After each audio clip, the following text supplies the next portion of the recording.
ሰላም ጤና ይስጥልኝ። ዛሬ ሁላችንም ልናውቀው የሚገባ ግን ማንም የማይነግረን አንድ በጣም ትልቅ የአመጋገብ ሚስጥር ይዤላችሁ ቀርብ ያለው በየማህበራዊ ሚዲያው አጃ መብላት ለጤና እጅግ በጣም ጠቃሚ ነው የሚለው ምክር ሁላችንም በተደጋጋሚ እንሰማዋለን። ነገር ግን ሱፐርማርኬት ሄደን በውድ የምንገዛው የፈረንጅ አጃ ወይንም ኦትስ እና እኛ ሀገር ገበያ ላይ የምናገኘው የሀገር ውስጥ አጃ ጥቁር አጃ ማለት ነው እውነት አንድ ናቸው? ይህንን አስባችሁ ታውቃላችሁ? ብዙዎቻችን ተመሳሳይ ስም ስለምንሰጣቸው አንድ አይነት ጥቅምና ንጥረ ነገር ያላቸው ይመስለናል። እውነታው ግን ሁለቱ እህሎች ከእጽዋት ዝርያቸው ከያዙት የቫይታሚንና የማዕድን አይነት እንዲሁም ደግሞ ከሰውነታችን መዋሃድ ፍጥነት አንጻር ሰማይና ምድር ናቸው። ይህንን ልዩነት ሳናውቅ ዝም ብለን የምንመገበው ከሆነ ከእህሉ ልናገኝ የሚገባውን ትክክለኛ የጤና በረከት ላናገኝ ወይም ደግሞ ሳናገኝ ልንቀር እንችላለን። ታዲያም በዛሬው ቪዲዮአችን የትኛውን አጃ ለምን ጥቅም እንደሚውል በሳይንሱ የተረጋገጠውን እውነተኛ ልዩነታቸውን እናም ለሰውነታችን የሚሰጡትን ሰፊ ጥቅሞች ደረጃ በደረጃ በዝርዝር እንመለከታለን።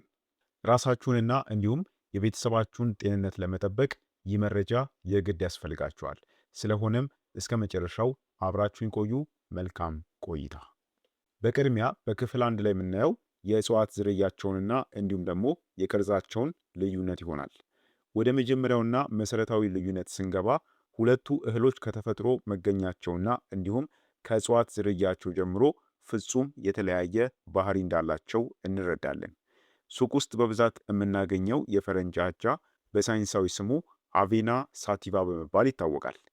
ይህ እህል በብዛት የሚመረተው በቀዝቃዛና እርጥበት አዘል የአየር ንብረት በታደሉ የሰሜን አውሮፓና የአሜሪካ ሀገራት ውስጥ ነው። ተፈጥሯዊው የፍሬ ይዘት ነጣ ያለ ክብደት የሌለው ማለትም ገለባ የሚመስልና በጣም ስስ ሽፋን ያለው ቢሆንም ወደኛ ሀገር ገበያ ከመምጣቱ በፊት ግን በፋብሪካ ውስጥ ትልቅ ማጣራትና ሂደት ውስጥ ያልፋል። ማሽኖቹ ውጫዊን ሽፋን ይልጡታል፣ በእንፋሎት ያበሱታል። ከዚያም ተጠፍጥፎ ወይንም ተቀጥቅጦ እኛ የምናውቀው ለስላሳው ሮልድ ኦትስ ሆኖ ይዘጋጃል ማለት ነው። ስለዚህ የፈረንጅ አጃ ስንጠቀም የተወሰነ የፋብሪካ አጃ ያረፈበትን እህል እየተመገበን መሆናችንን ማወቅ ይኖርብናል ማለት ነው። በሌላ በኩል ደግሞ የኛ ሀገር ውስጥ አጃ ወይንም በብዛት ጥቁር አጃ የምንለው እህል በሳይንሳዊ አጠራሩ አቬና አቢሲኒካ ይባላል። ይህ ሳይንሳዊ ስሙ በራሱ እንደሚያመለክተው ይህ እህል የኢትዮጵያ አፈርና የስነ ምህዳር ተፈጥሮ ብቻ በልዩ ሁኔታ የሚያበቅለው መገኛነቱ ሙሉ በሙሉ የሀገራችን የሆነ ድንቅ የተፈጥሮ ስጦታ ነው። ፍሬው ጠቆር ያለ ረዘም ያለና እጅግ በጣም ጠንካራ በሆነ ውጫዊ ገለባ የተከበበ ነው። የኛ ሀገር ገበሬ ይህንን እህል ከአዝመራ ከሰበሰበ በኋላ ምንም አይነት የፋብሪካ ሂደት ሳይነካው ሳይፈተግና ሳይቀጠቀጥ በጥሬው ነው ገበያ ላይ የሚቀርበው። ይህ ማለት የሀገራችን አጃ ከተፈጥሯዊ ይዘቱ ቅንጣት ታክል ሳይቀንስ በቁንጮነቱ የሚገኝ እውነተኛ ሙሉ እህል ወይንም ሆል ግሬንስ ነው ማለት እንችላለን ማለት ነው። ታዲያም እነዚህን የሁለቱን እህሎች ተፈጥሮ በአይነ ህሊናችን ስናነጻጽራቸው በመካከላቸው ሰፊ የሆነ የቅርጽ ልዩነትን እናያለን። የፈረንጅ አጃ ነጭ፣ ስስ፣ የተቀጠቀጠና የፋብሪካ ማለስለሻ ሂደት ያለፈበት ሲሆን የሀገራችን አጃ ግን ጥቁር፣ ጠንካራ፣ ተፈጥሯዊ ቅርጹንና ሙሉ ሽፋኑን በጥሬው የያዘ እህል ነው። የፈረንጅ አጃ በማሽን ተቀጥቅጦ ስለሚዘጋጅ በአቀነባባሪው ሂደት ውስጥ አንዳንድ ጠቃሚ የሆኑ የተፈጥሮ ንጥረ ነገሮችን ላጣ የሚችልበት እድል አለ። የሀገራችን ጥቁር አጃ ግን የተፈጥሮ የመከላከያ ሽፋኑ ሳይገፈፍ አብሮት ስላለ ሁሉንም የቫይታሚንና የፋይበር ሀብቱን እንደያዘ በቀጥታ ለጤናችን የሚውል ነው ማለት ነው።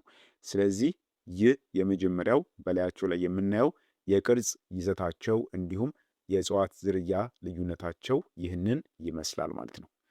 ሌላው በሁለተኛ ደግሞ የምንመለከተው የንጥረ ነገርና የጥቅማቸውን ልዩነት ነው። ወደ ንጥረ ነገር ይዘታቸውና ወደሚያስገኟቸው ጥቅሞች ስንገባ ሁለቱም እህሎች የየራሳቸው የሆነ የተለየና እጅግ ከፍተኛ የጤና በረከት እንዳላቸው እንረዳለን። ሱቅ ውስጥ የምንገዛው የፈረንጅ አጃ ወይንም ኦትስ የሚባለው በትልቅነቱ የሚታወቀው ቤታ ግሉካን የተባለ የሚሟሟ የፋይበር አይነት በከፍተኛ መጠን በውስጡ ስለያዘ ነው። ይህ ልዩ ፋይበር በሆዳችን ውስጥ ካለው ፈሳሽ ጋር በሚገናኝበት ጊዜ ጄል መሰል ይዘትን ይፈጥራል። ይህም የምግብ መፈጨት ሂደትን በከፍተኛ ደረጃ ያዘገያል። ሂደቱ ሲዘገይ ደግሞ በደም ውስጥ ያለው የስኳር መጠን በድንገት እንዳይጨምር ያደርጋል ማለት ነው። የኮሌስትሮል መጠንን በከፍተኛ ሁኔታ ይቀንሳል። እንዲሁም ቀኑን ሙሉ የረሃብ ስሜት እንዳይሰማን በማድረግ የሰውነት ክብደትን በጤናማ ሁኔታ ለመቆጣጠር ወደር የሌለው ጥቅምን ይሰጣል ማለት ነው። በሌላ በኩል ደግሞ የእኛ ሀገር ውስጥ ጥቁር አጃ ጥቅሙ የሚጀምረው ከተፈጥሯዊ ማዕድናት ክምችቱ ነው። ይህ እህል በፋብሪካ ማሽኖች ውስጥ ስላልታጠበና ሽፋኑም ስላልተገፈፈ በውስጡ እጅግ ከፍተኛ መጠን ያለው የአይረን፣ የካልሽየም እና እንዲሁም የፎስፈረስ ንጥረ ነገሮችን ይዞ ይቆያል።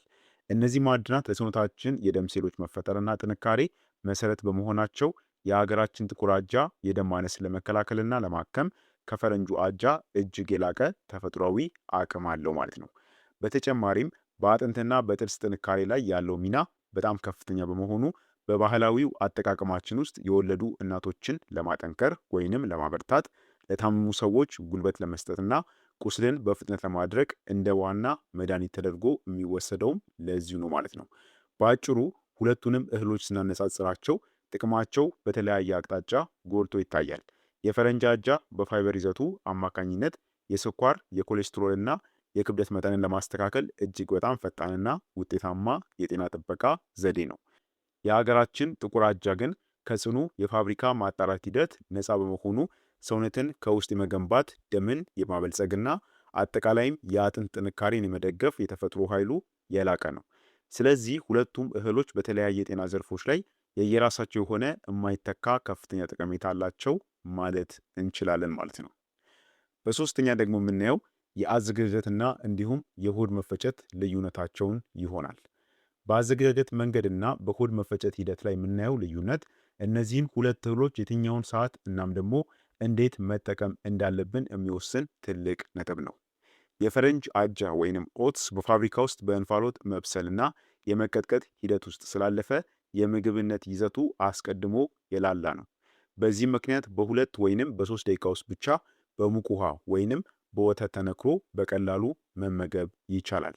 ይህም እጅግ ፈጣን አዘገጃጀቱ ለዘመናዊና እንዲሁም ደግሞ ጠዋት ለሚጣደፉ የከተማ ህይወት እጅግ ምቹና ተመራጭ የቁርስ አማራጭ ያደርገዋል ማለት ነው። ለዚህ ነው ቁርስ ላይ ኦትስ ተመገቡ የሚባለው ማለት ነው። በሆዳችን ውስጥም በቀላሉ የመፈጨትና የማሟሟት ባህሪ ስላለው የምግብ መፈጨት ስርዓታቸው ለስላሳ ምግቦች ለሚፈልጉ ሰዎች ፍጹም ተስማሚ የሆነ ምግብ ነው ማለት ነው። በተቃራኒው ግን የእኛ ሀገር ውስጥ አጃ እጅግ በጣም ጠንካራና የማይሟሟ የሆነ ማለትም ኢንሶሉብል ፋይበር በከፍተኛ መጠን በውስጡ የያዘ እህል ነው። ይህ ማለት እንደ ፈረንጁ አጃ በደቂቃዎች ውስጥ በሙቅ ውሃ ብቻ ሊበስል አይችልም ማለት ነው። የሀገራችን አጃ ለመጠቀም በመጀመሪያ በጥንቃቄ መታጠብ፣ በምጣድ መታመስ፣ ከዚያም ወፍጮ ቤት ተወስዶ በደቃቁ መፈጨት አለበት። ይህም የተፈጨው ዱቄት እንደ ገንፎ ወይንም እንደ አጥሚት ተደርጎ በቅመም ታጥኖ በእሳት ላይ ረጅም ሰዓት መብሰል ይኖርበታል። አዘገጃጀቱ ጊዜ የሚወስድና ጉልበትን የሚጠይቅ ቢሆንም በውስጡ ያለው የማይሟሟ ፋይበር ግን የሆድ ድርቀትን በመከላከል አንጀትን በማለስለስ እናም ደግሞ በውስጣችን የተከማቹ መርዛማ ነገሮችን ጠራርጎ በማስወጣት ረገድ ከፈረንጁ አጃ እጅግ የሆነ የላቀ ስራን ይሰራል ማለት ነው። ስለሆነም በአጭሩ ሁለቱ እህሎች በአዘገጃጀት ፍጥነታቸው እናም ደግሞ በሆድ ውስጥ በሚያሳዩት ባህሪ ፍጹም የተለያዩ ናቸው። የፈረንጅ አጃ ጊዜን የሚቆጥብ በቀላሉ የሚሟሟና ለፈጣን ቁርስም የሚሆን ቀላል የሆነ የምግብ አይነት ነው። የሀገራችን ጥቁር አጃ ግን ረጅም ሰዓት ጥረትና ቅድመ ዝግጅት የሚጠይቅ ነገር ግን አንጀትን ከውስጥ የማጽዳትና የሆድ ድርቀትንም የመቅረፍ የተፈጥሮ ብቃቱ እጅግ የበረታ እህል ነው። ስለዚህ የአዘገጃጀት ምርጫችን የሚወሰነው በጊዜያችንና ሰውነታችን በሚፈልገው የፋይበር አይነት ላይ ተመስርተን ይሆናል ማለት ነው። በመጨረሻም የምነግራችሁ አንድ ትልቅ ነጥብ አለ። ሱቅ ውስጥ የምንገዛውን የፈረንጅ አጃ ወይም ደግሞ ኦትስ በተመለከተ ልንነቃበት የሚገባ ትልቅ የሆነ ወጥመድ አለ። ገበያ ላይ ፈጣን አጃ ወይንም ኢንስታንት ኦትስ ተብሎ የሚሸጡት እናም ደግሞ የተለያዩ የፍራፍሬ ወይንም የቸኮሌት ጣዕም ያላቸው ምርቶች በውስጣቸው እጅግ ከፍተኛ መጠን ያለው ሰው ሰራሽ ስኳርና ኬሚካልን ይይዛሉ። ይህን አይነት የተቀነባበረ አጃ መመገብ የምንፈልገውን ተፈጥሯዊ ጤና ከመስጠት ይልቅ የደም ስኳርን ሊያናጋ ይችላል። ስለዚህ የፈረንጅ አጃን ስንመርጥ ምንም አይነት ጣዕም ወይንም ስኳር ያልተጨመረበትን ሙሉ ይዘቱ ያልጠፋውን ኦርጋኒክ ሮልድ ኦትስ መምረጥ የጤናችን ዋስትና ነው ማለት ነው። ስለዚህ ኢንስታንት የሆኑ ኦትስን ሳይሆን ሮልድ የሚባለውን ኦትስ መመገብ ይኖርብናል ማለት ነው። ይህ በምንገዛው ማለትም ኦትስ ስንገዛ በጣም ማወቅና መጠንቀቅ ያለብን ትልቅ ነጥብ ነው ማለት ነው። ስለሆነም ክቡራን ቤተሰቦች ለማጠቃለል ያክል ሁለቱም የአጃ አይነቶች በየራሳቸው መንገድ ለጤናችን የሚሰጡት በረከት እጅግ የላቀ ቢሆንም የትኛውን መቼና እንዴት መጠቀም እንዳለብን ማወቅ ግን የእኛ ድርሻ ነው። ፈጣን በቀላሉ የሚዘጋጅና ቀኑን ሙሉ የረሃብ ስሜትን በመከላከል የሰውነት ክብደትን የሚቆጣጠር የቁርስ አማራጭ ለምትፈልጉ የፈረንጅ አጃ ወይንም ኦትስ ተመራጭ ነው። ነገር ግን ከተፈጥሮ ሳይቀንስ ሙሉ ማዕድናትን የያዘ ሰውነትን ከውስጥ የሚያጠነክር አንጀትን የሚያጸዳና ደም ማነስን የሚከላከል እውነተኛ የሀገር በቀል መድኃኒት ለምትፈልጉ ደግሞ የሀገራችን ጥቁሩ አጃ ወደር የለውም። ዋናው ቁልፍ ነገር የምንገዛቸውን እህሎች ተፈጥሯዊ ይዘት በሚገባ ተረድተን ያለ አስፈላጊ ስኳርና ኬሚካል በአግባቡ አዘጋጅተን መመገብ ነው። የዛሬው መረጃችን በሁለቱ እህሎች መካከል ያለውን ልዩነት በሚገባ እንዳስገነዘባችሁ ተስፋ አደርጋለሁ። ይህ ቪዲዮ ጠቃሚ ሆኖ ካገኛችሁት ላይክ ማድረጋችሁን እንዲሁም ለወዳጅ ዘመዶቻችሁም እንዲደርስ ሼር ማድረጋችሁን አትርሱ። ለቻናሌ ደግሞ አዲስ ከሆናችሁ እንደነዚህ አይነት ጠቃሚ የሆኑ የጤና መረጃዎች እንዲደርሷችሁ ቻናሉን ሰብስክራይብ ማድረጋችሁን አትዘንጉ።